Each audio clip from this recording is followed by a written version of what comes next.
From Bravery Media, this is Appendix B.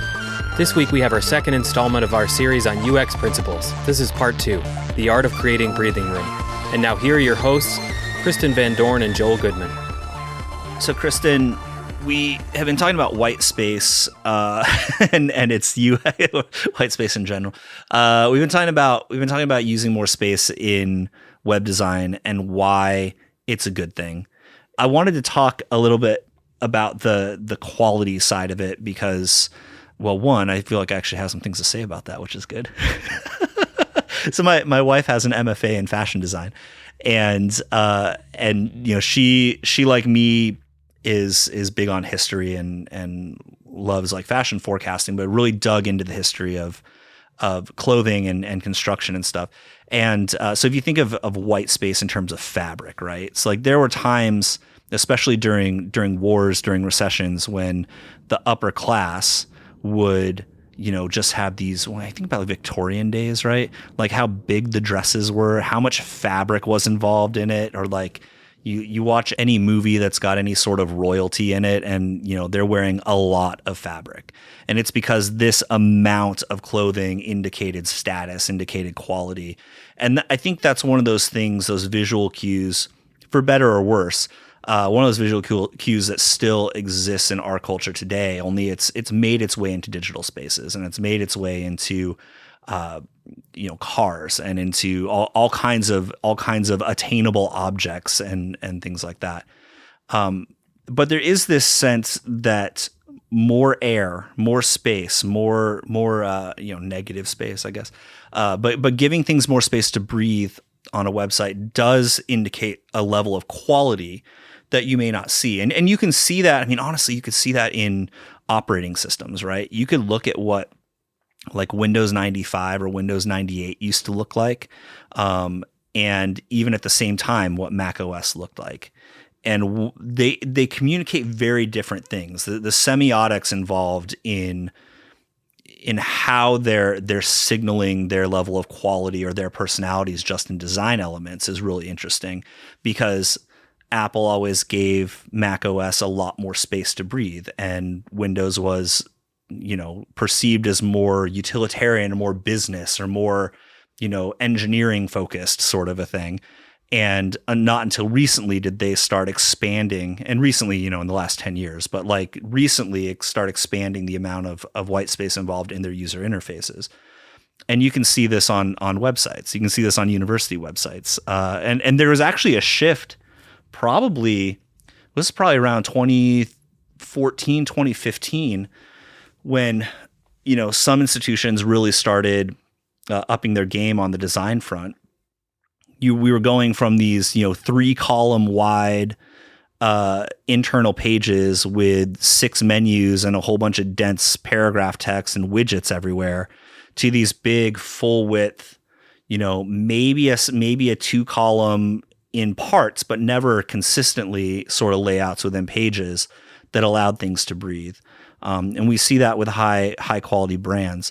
So I'm wondering what you think in terms of how this indicates quality. You know, what have you read and kind of discovered? Yeah, well, so I think that there's like 2 ways to look at this. Like, one is that when you have the affordance of time or the affordance of capital, that you can give things more space. And so that's part of that signaling, right? But I also think that it's when you look at the other side of things, so as opposed to something that is really densely cluttered, what's happening there is that there's a breakdown in a little bit of trust, in the sense that there are all of these competing ideas that are coming at you at the same time, and it's an overwhelming sensory experience, right? And once you've overwhelmed the sensory experience, that reduces your ability to keep track of everything that someone is pushing on you. And so, like, for example, if you go into any shopping experience and you have more than one person trying to talk to you at the same time, and they're trying to tell you features and benefits of the items that they're trying to sell to you, It's going to be hard for you to track and maintain that mental list of the things that are important to you, of the things that you know you should care about, of the new information that's coming in that you want to assess against the information that you came in with. And that overwhelming sensory experience will break down your ability to make the decisions that are best for you. And so we don't trust the environments that do that to us. We don't trust websites that do that to us. We don't trust in-person experiences that do that to us.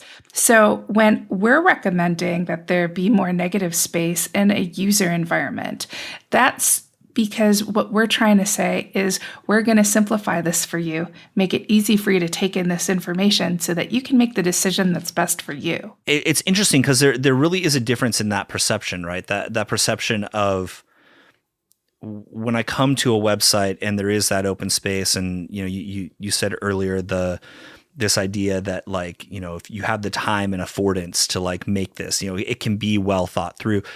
If it's not that way, if it's cluttered, that erosion of trust comes at so many different levels. And one of those is they must not have really spent the time on this. It looks rushed, or it looks like it's been forgotten, or it looks like things have just been piled up.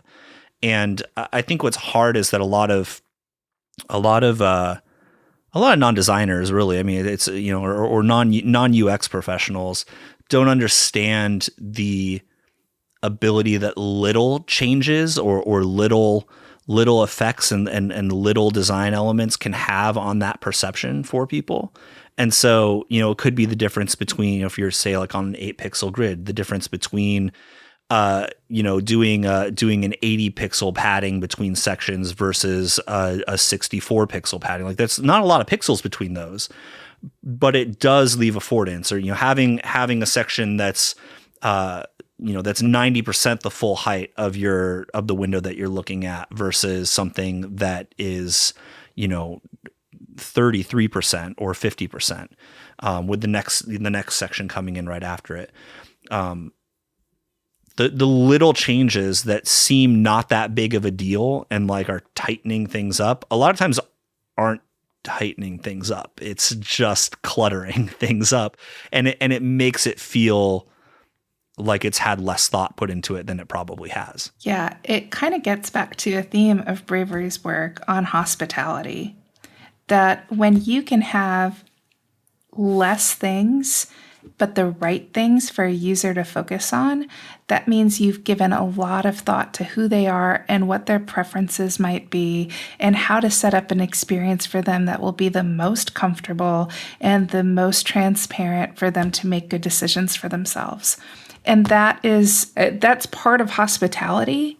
That's part of expressing to them that you think that they matter enough to care for their experience. So I was out at a new restaurant that just opened in Louisville from a fairly well-known chef with some friends, and there were 4 of us. Food was good, but the one thing that got in the way was how small the table was for 4 people. And so we ordered a bunch of food and we put it out, and we were at the point where we were having to combine food onto different dishes just to make space for it. They didn't allow enough space at that table. And I think it's similar when you go to someone's house for a dinner party and they've squeezed everyone in, and you're your elbows are hitting other people's elbows.